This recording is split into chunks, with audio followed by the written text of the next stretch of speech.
Salut la famille et bienvenue dans cette nouvelle story time.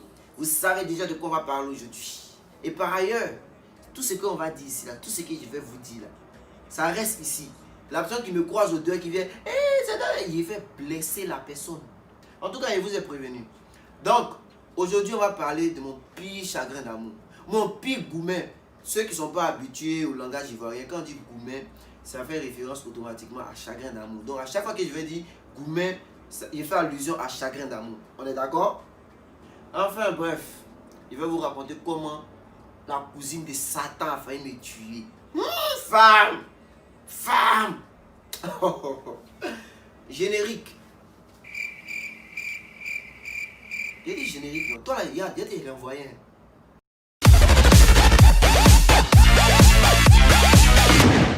Donc l'histoire commence autour des années 2014 par là. J'avais déjà eu mon BTS, j'attendais seulement mon ordre de stage. Donc mon papa devait me dire où est-ce que j'allais partir faire mon stage et tout. Et pendant que j'attendais, un jour je me promenais sur Facebook et j'ai vu une jolie fille en suggestion là. Ajoutée automatiquement et j'ai commencé à discuter avec elle. C'est là que mon malheur a commencé. Donc on commence à causer et dès le départ même on a accroché. Du coup, on a décidé de se rencontrer. Bon, moi j'habite à Bobo, c'est une commune d'Abidjan. Et la fille, elle habite à Yopougon, c'est une autre commune d'Abidjan. Je quitte à Bobo, je vais voir la fille à Yopougon, chez elle. Arrivé là-bas, on s'est fait un resto, on se prend une glace et tout ça. On finit, je rentre à la maison et tout. On continue de causer. Je dis, c'était tellement rapide qu'on a décidé encore samedi de se voir. Mais cette fois-ci, c'est elle qui doit venir à Bobo. Donc la fille vient chez moi. Je l'envoie au resto, on discute, on cause. Elle est arrivée vers les 18h par là. Et on est parti au resto, on est parti au glacier, on est parti se promener, tout ça. On n'a même pas regardé l'heure. Au moment où on va s'en rendre compte, il est 1h du matin et la fille doit rentrer à la maison. Donc pour rentrer à la maison, elle appelle sa soeur parce que sa soeur doit ouvrir le portail pour qu'elle puisse rentrer. Mais elle appelle sa soeur ne décroche pas. Elle insiste, sa soeur ne décroche pas. Donc voici ce que je propose à la petite. Il dit dans ces cas-là, tu ne veux pas rester au dehors, il fait froid. Allons à l'hôtel, on dort matin, tu t'en vas à la maison, c'est tout. Vous connaissez les filles d'Abidjan. Oh non, pourquoi on va à l'hôtel, c'est trop tôt. On va te faire quand l'hôtel. Mais attends ma petite, on n'est pas obligé de partir faire crac boum boum à l'hôtel. Hein. On n'est pas obligé de partir c'est Maplon à l'hôtel ici, désolé. On peut partir à l'hôtel pour discuter de la situation sociopolitique de la Côte d'Ivoire. Et puis Gbagbo est en prison, tout ça là. On peut discuter pour essayer de voir dans quelle mesure est-ce qu'on peut essayer de libérer Gbagbo, tout ça, voilà. Bon, je vous épargne les détails, hein. Ce qui est sûr, on n'est pas à l'hôtel. Et ce qui devait se passer, c'est passé. On a fait crac boum boum. Et là maintenant, c'était le début de la relation. Donc, on se voyait plus fréquemment, c'était ma copine, on prenait nos photos, on poste sur Facebook, on était en couple tranquille. Donc, il y a certains de mes amis qui me disaient, mais toi, la même tu fous quoi la fille là? C'est même pas, elle n'est même pas belle. Regarde son front, elle a un front, hein, la fille là, son front, elle devant des TGV façon d'une manière là. Et elle est mince. Et moi, je leur répondais en leur disant, vous savez mes amis, l'amour est un sentiment qui ne peut être contrôlé. Lorsque l'on est amoureux, on se donne corps et âme pour la personne qu'on aime. Il m'amuse, il n'a rien dit. On riait et tout, voilà. Mais en vrai, je l'aimais. Parce que moi, là, je suis quelqu'un de bizarre. Lorsque je fais clac boum boum avec une fille, là, il y a deux choix. Soit, c'est fini, il ne cherche même plus à voir la fille encore. Mais ça, c'est un peu rare parce que c'est dans le cas où la fille elle manque d'hygiène ou bien un truc comme ça. Un petit truc qui est remarqué, quoi. Ou bien, je deviens de plus en plus amoureux de la fille. Et c'est ce qui s'est passé pour cette dernière-là. On va l'appeler Christelle, hein? Christelle. Donc pour revenir à notre histoire, Christelle et moi, on était dans un love sans nom. Elle venait chez moi, je partais chez elle, on se voyait, je suis même déjà rentré dans sa chambre, même chez elle à la maison là-bas et tout. Voilà quoi, c'était le love absolu. Et puis un jour, elle m'envoie un message comme quoi, ah bébé, je suis à Bobo avec ma camarade et puis son mec. On est assis dans un restaurant là, est-ce que tu peux venir? Je dis ok, il n'y a pas de souci. Il me lève, je vais dans le resto. Je vois en fait que le mec de sa camarade, c'est un pote à moi. Bon, on va pas dire qu'on était pote, mais on se connaissait, on se saluait, on se taquinait et tout. Bien vrai qu'on ne marchait pas ensemble. Mais à partir de ce moment-là, moi et le mec en fait, le gars de sa camarade là, on est devenus vraiment potes maintenant. On a commencé à causer, discuter sur WhatsApp, sur Facebook et tout. C'est là qu'on est devenus potes puisque nous deux, on soit avec les deux amis. Donc souvent on sortait ensemble à 4, on partait dans les restos, bien en boîte et tout. Et j'étais dans mon love pendant un truc de 3 mois comme ça. Jusqu'à ce que mon papa Mi padre, moi, mon propre père, il vient s'arrêter devant moi pour ouvrir cette narine qui lamine. Ton stage, tu iras le faire à Boaké. Parce que si tu restes à Abidjan, tu seras distrait. Ah, le vieux! Moi, ici, dans mon love, j'ai rencontré l'amour de ma vie. C'est là que toi, tu veux m'envoyer. Lui-même, il est dedans même. Il fait partie des raisons qu'en fait qu'il était dans Goumé là. Pour ceux qui ne connaissent pas Boaké, Boaké, c'est une autre ville qui est située à 3-4 heures d'Abidjan. Vous voyez la distance en fait entre moi et mon bébé, mon amour qu'il venait de rencontrer. C'est 3 mois de relation. Bon, moi j'appelle ma Christelle, on s'assoit, on discute, je lui fais part de ça.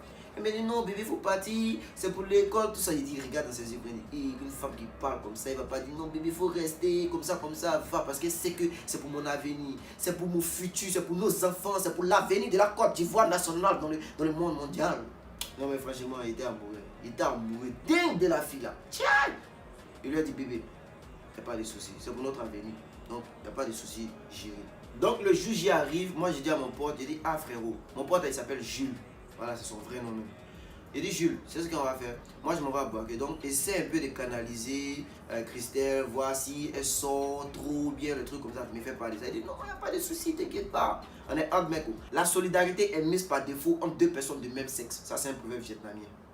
Donc le week-end, j'arrive à Boaké et je dois commencer mon stage le lundi. Et j'appelle ma femme, mon bébé, on cause, ma Christelle et tout ça. Dans 3-4 jours comme ça, tout allait bien. Même pas une semaine. La fille, elle lui envoie un message. Ça fait 4 heures, 8 heures avant qu'elle va me répondre. Au début, elle ne voulait pas me plaindre parce qu'il y avait moi-même beaucoup de choses à faire. J'y travaillais et tout ça. Mais à un moment, ça commençait à devenir foutaise. Je l'ai écrit même là. Ça fait 1-2 jours avant que la fille va me répondre. C'était devenu quoi?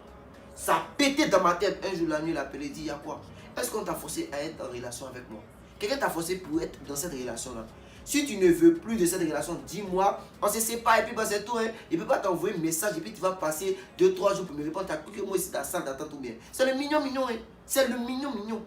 Dans ça, on a commencé à se prendre la tête et tout. Et vous savez comment ça s'est soldé? La fille me dit, Lamine, je suis désolé, mais je ne veux plus de cette relation. Seigneur Jesus, mon Dieu Christ. Hein? Façon qu'il l'aimait.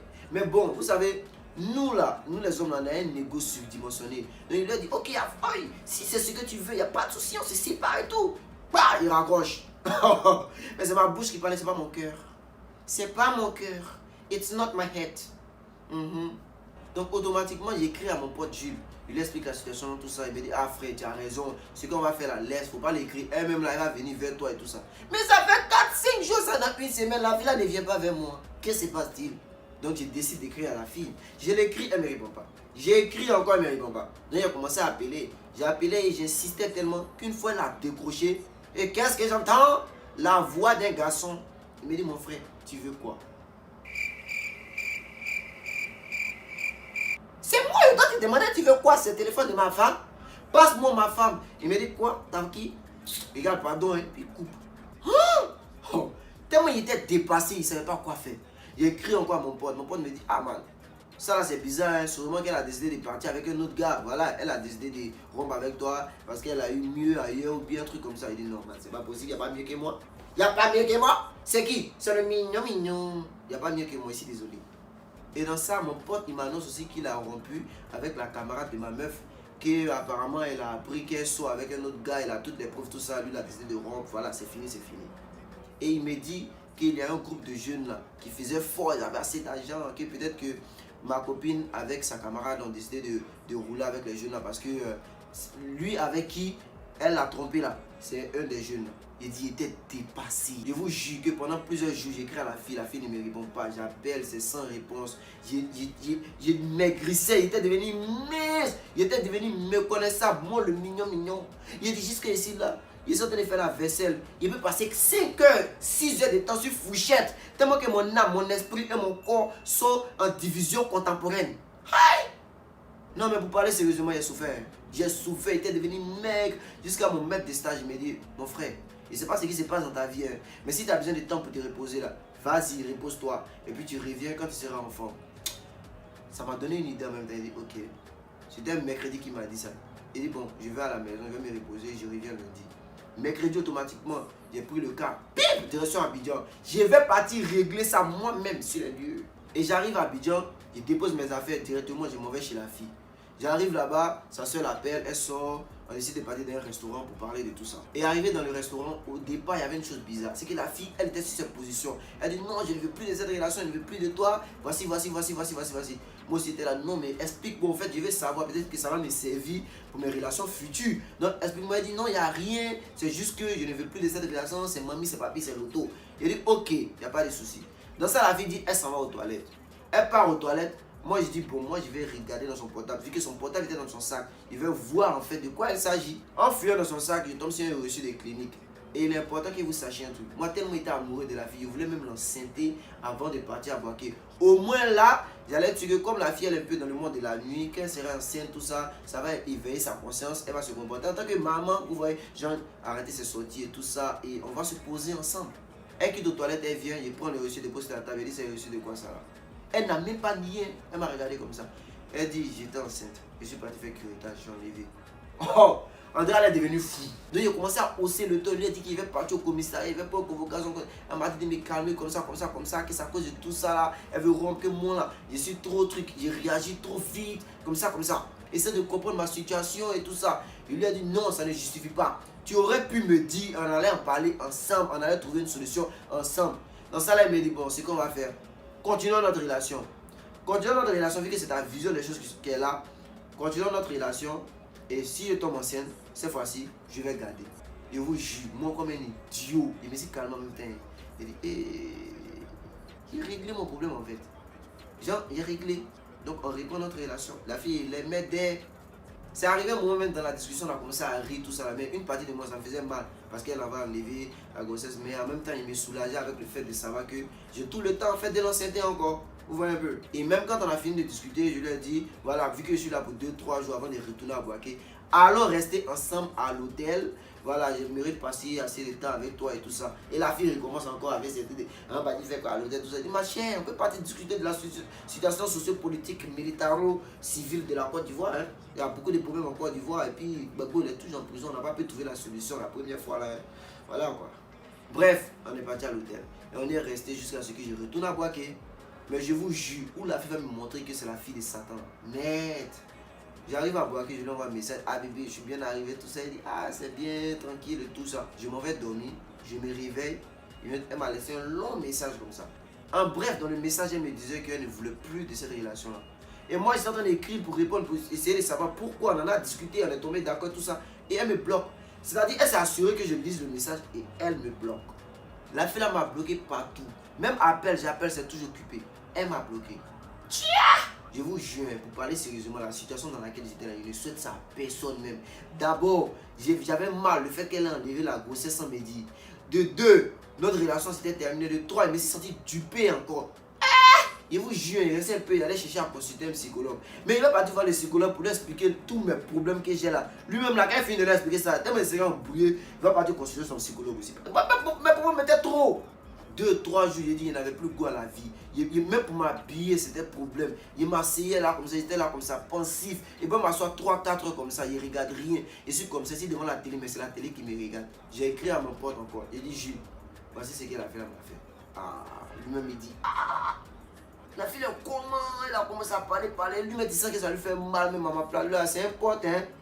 Il dit non, ce qu'il a fait, c'est pas normal, faut l'oublier. Enlève la note, tu te dis, man, il fait comment pour l'oublier? Tu penses que c'est un fichier qui est dans ma tête, on clique sur supprimer, puis c'est fini quoi.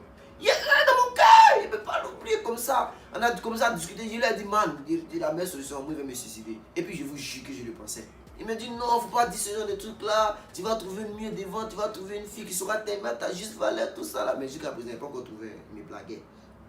Bref, mon pote essayait de m'en dissuader, moi j'ai arrêté de causer avec lui. Et moi je cherchais sur internet comment est-ce que je pouvais me suicider sans que je ne ressente de douleur en fait. En fait je voulais mourir mais sans avoir mal. Du genre en mode genre, peut-être prendre un truc, dormir et puis pif, c'est fini, je suis à côté de God.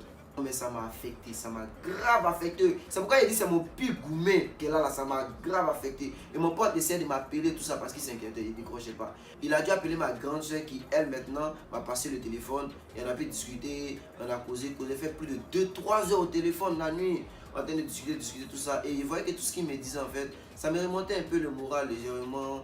Le lendemain matin je vais au travail. Je suis là, il regarde l'ordinateur, mais en fait c'est l'ordinateur qui me regarde. Il n'a même plus goût à la vie. Il vient m'asseoir même pour m'habiller, pour porter mes chaussures. Il peut faire 2-3 heures. Tellement que mon esprit n'est plus là. Une des pires périodes de ma vie. Oui. Mais mon pote, il m'a dit un truc qui est resté gravé dans ma tête. Il m'a dit, tu sais, le médicament des femmes, là, c'est femme. Donc pendant cette période de dépression, là, j'ai reçu une demande d'amitié d'une fille sur Facebook. Belle, elle a la forme, c'est pas comme front TGV de l'autre là. Elle était belle avec toutes les caractéristiques de ce qu'on appelle une femme. Et la fille a commencé à causer avec moi, discuter avec moi. Et finalement, vous savez ce que la fille me dit? Elle me dit en fait, il y a sa camarade qui me kiffe grave. Et sa camarade, elle m'a envoyé des demandes sur Facebook, j'ai pas encore accepté. Elle m'a envoyé un message, j'ai même pas encore répondu, tout ça. Et moi, il y avait beaucoup de messages, il y avait beaucoup de demandes en attente. Ce que la fille ne savait pas, c'est que moi, je suis rentré dans ses photos. Je suis parti la regarder, j'ai vu le produit intérieur brut. Elle dit, ma chérie, ta camarade, il la connaît pas. Hein. Et je veux pas la connaître. Toi, là, c'est toi, moi, il veut. Elle m'a dit, non, arrête de plaisanter, sérieusement. Elle te kiffe, t'es ouf. Il dit, hey, moi, c'est toi, moi, il veut. Il te veut.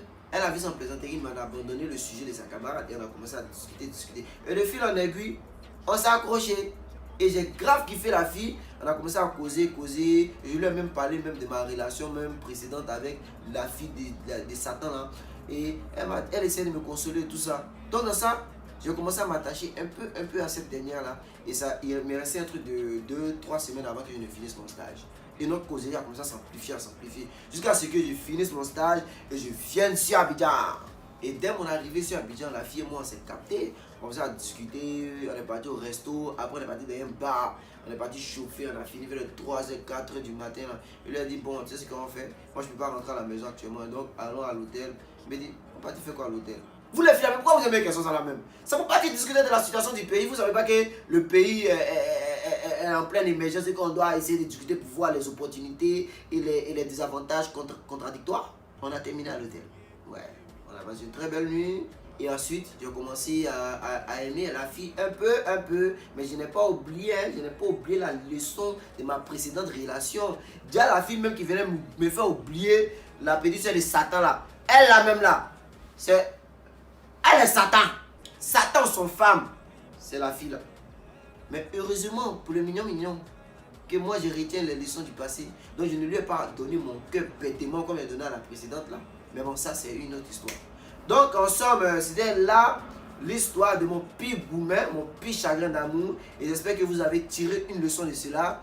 Avant de donner votre cœur à une fille, franchement, vérifiez qu'elle n'est pas paratée à Satan. Car il y a un proverbe japonais que tous ceux qui me suivent sur Instagram connaissent déjà, qui dit Baulu Chakasti. Ça veut dire une femme qui quitte un homme de vision pour un homme de télévision finira par regarder l'homme de vision à la télévision. Car l'homme de vision va créer des dissonances cognitives à l'homme de télévision, ce qui va engendrer le succès de l'homme de vision. Car l'essence même de l'humanité n'est pas ancrée dans la perception bipolaire. Merci.